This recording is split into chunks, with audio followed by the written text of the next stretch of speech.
Здравствуйте, ребята. 67-й урок «Интересное об одежде». Прочитайте текст, о чем вы узнали. Когда появились стрелки на брюках?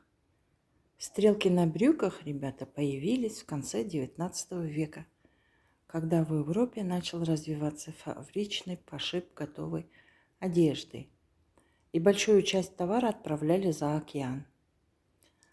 Чтобы в трюмах кораблей одежды умещалось как можно больше, одежду прессовали и утрамбовывали перед погрузкой.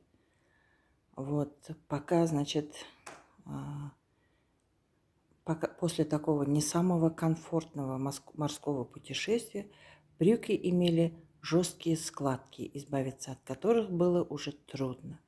Однако американским покупателям такой дефект понравился, и скоро он вошел в моду. Выпишите из текста, когда появились стрелки на брюках, выделенные глаголы. Например, отправлять – отправляли, умещаться – умещалось, утрамбовывать – утрамбовывали, иметь – имели, быть – было, понравиться – понравился, войти – вошел. Ребята, сравните, как изменяются глаголы в прошедшем времени. Глаголы прошедшего времени имеют суффикс «л».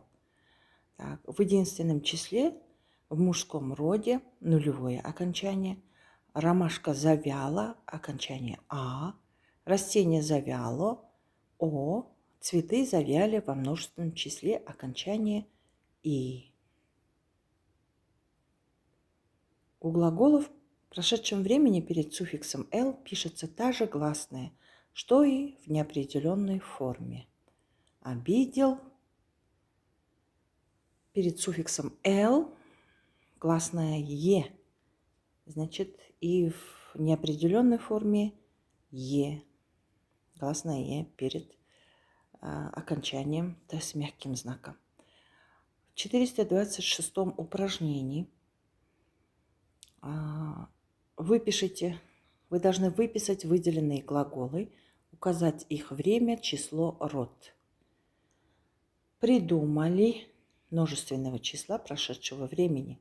Выдержали множественного числа прошедшего времени.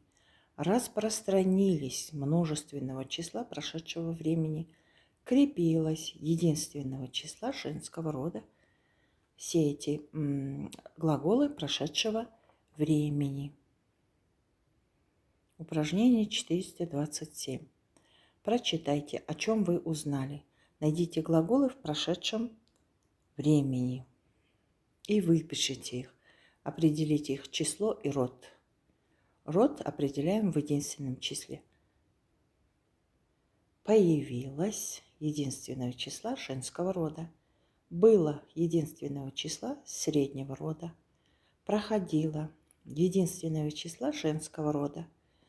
Попросили множественного числа. Появились множественного числа. Во множественном числе род не определяем. Прочитайте текст, кто и для чего придумал джинсы. И вы должны определить его стиль и тип.